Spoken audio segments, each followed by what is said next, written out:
are delighted to be here today with Paul Irving, who was managing partner of the Manat Company, a major law firm here in Los Angeles, and who just returned from being a Harvard Advanced Fellow.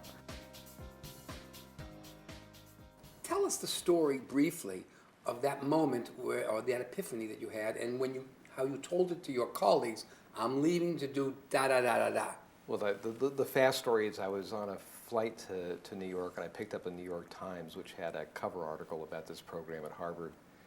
One thing led to another, and I was approached.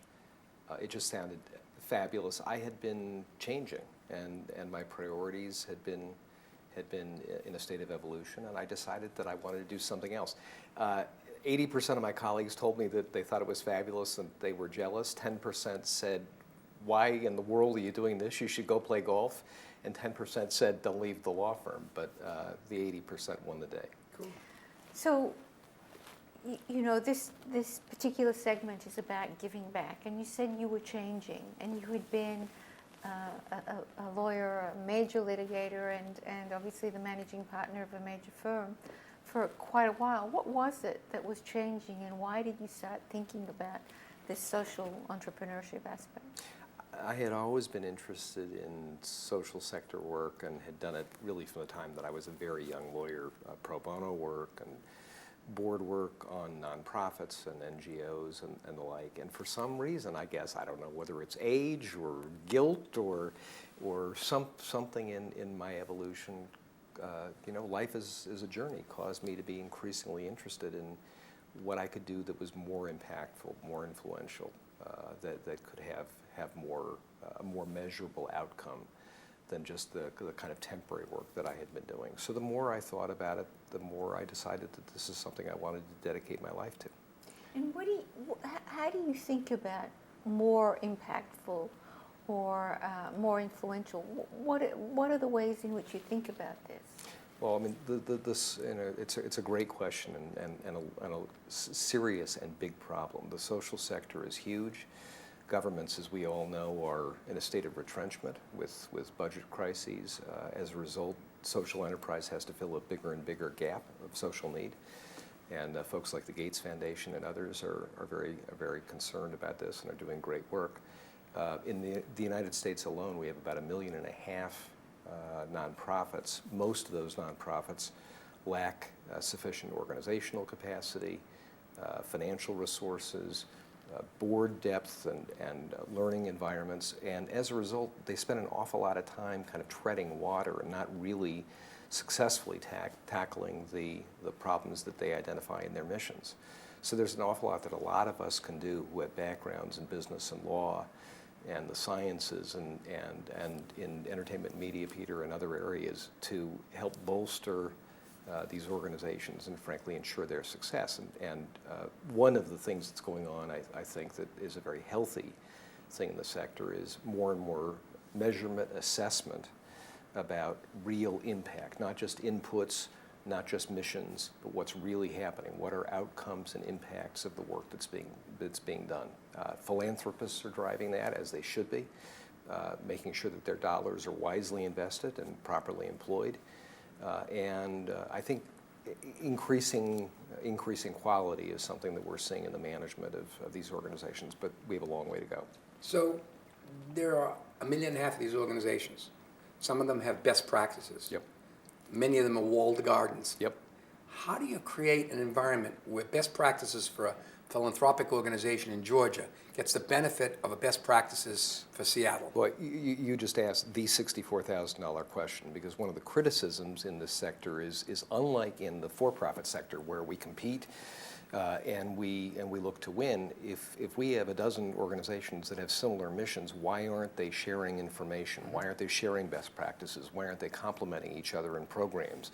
Why aren't they allocating financial resources in such a way to maximize the likelihood of outcomes? So the answer, Peter, I don't have an answer to your question, but I will tell you it's a fantastic question. And if you could answer that question, not only would we have, frankly, a smaller social sector, but we'd have a much more effective one. But why do you think that the human behavior skills in a NGO or a philanthropic organization would be necessarily vastly different than they are in a for-profit one, because the idea of mine, the idea of, you know, the elitism, the idea of you're competing in some way for my visibility, all those same forces still work with human beings. They sure do. They sure do. It cuts against the experience of many people in these organizations who've grown up in competitive environments. Right. It probably cuts against human nature Right. in some respects. But there are now some philanthropic organizations that are coalescing groups of nonprofits and NGOs with shared missions and saying, look, you want our money, you're going to have to get together, not compete, figure out a way to align in interests and really try to have more measurable impact. So it's a great question. So for practicing business people or lawyers, and for young people, frankly, you said you were always interested in pro bono work. So it sounds like there was some interweaving of the nonprofit social enterprise with the business. How do you make that argument that the two should occur in parallel or in linkages with each other as people are advancing in the power stage of their career? Yeah. I have two answers for it, and one may be schmaltzy, but it's me. I think we have a moral obligation, and the moral obligation, I think, overrides matters just of personal preference and personal interest. So I think it's something that everybody not only should do because it improves their own lives, but I think it's something that they must do because I think it's something they're obligated to do. But even if you don't believe that, and I think many people don't, it's a phenomenal way to develop general leadership skills. Oftentimes, by the way, involvement in these organizations is more difficult than involvement in commercial enterprises. Think of, if you're running McDonald's, the folks that are buying your Big Macs are the folks that are funding your business.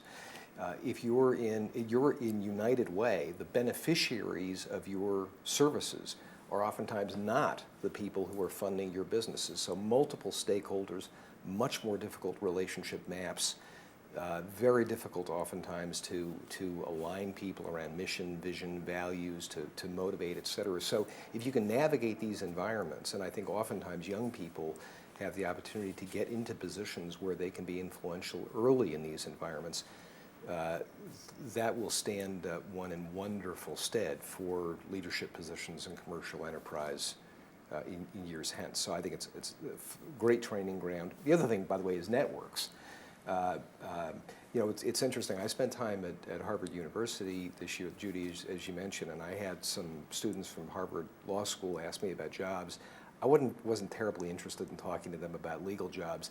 At the same time, I had students at Harvard Law School, Harvard Business School, the Kennedy School of Education asking me about involvement in their social activities.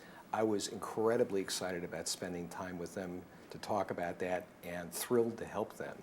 And I think it's, I'm not sure, what Peter Gruber's in love with, but I bet that some student that talks to Peter about something that he's passionate about in the social sector is more likely to get his attention than they are if they simply ask him for a job making films or doing sports. But the reality is, when people are young and they're very young in their career, the career trajectory is like this. Yeah. And at the same time, their social involvement, has to take a little bit of a back seat to it. I mean, in terms of the amount of quantity and quality of time.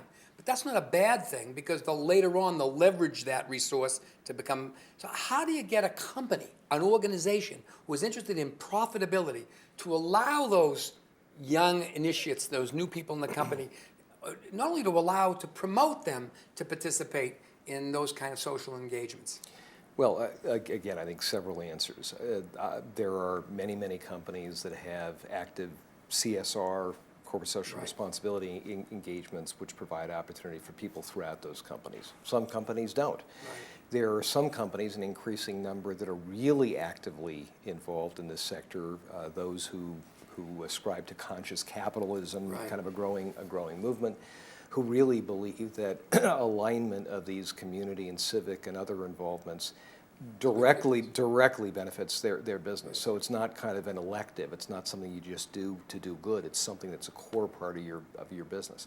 But I would say even for somebody who works in a company that doesn't have either of those kinds of approaches, peeling off some time at night on the weekends, figuring out a way to integrate it with family life, et cetera, just creates growth, and I think that growth ultimately leads to greater success. So just one final question. You've had a quarter century in the law field. You've had a year of this wonderful discovery and exploration at Harvard.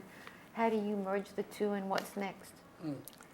It's a really good question, and I think as I was telling you earlier, I just got back from my Harvard experience on Sunday, and so as of this week, I'm an unemployed college graduate, very much like a lot of others these days. I'm really committed to doing something in the social sector next. To be serious about it. I had a wonderful career as a lawyer, loved my colleagues, loved my clients, learned a lot, got to the point that the learning curve had flattened. I think part of the joy of life is a steep learning curve, and I had a very steep one this year, and I want to continue to have a steep one. So I'm exploring a range of options. Something in the education field might be interesting, and I'm talking about some other things, so we'll see. I have one other question. May I ask it? Sure. You know, you can push and you can pull the forces to work in the direction you're talking about. This push and this pull. Yeah. One of the pushes could be the government by creating tax incentives for companies Absolutely right. to do it. In other words, we've seen different kinds of social engagement by using the tax code to accomplish that. So it's the government being a leader in this area, asserting their leadership role, especially in a diminished marketplace of economic resources, you know, from charity, Sure. could do this. Has there been any push at that at all that you've seen? Yeah, there's constant push, but obviously it's a very, very difficult situation. You know, the governments both on the federal and state level basically drove cigarettes as a risk, Right. a health risk in the United States significantly out. It still exists in parts of the rest of the world. And there are certainly people today, even literally this morning, I was on a call in which there was a discussion about the food stamp program Right.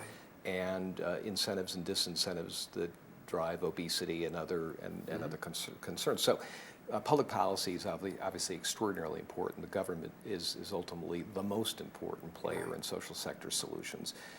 But again, where we are politically, and I think particularly in the United States, it compels the rest of us to stand up and look for not just government solutions, but private sector solutions as well. Thanks, Paul. That was wonderful. Thank you.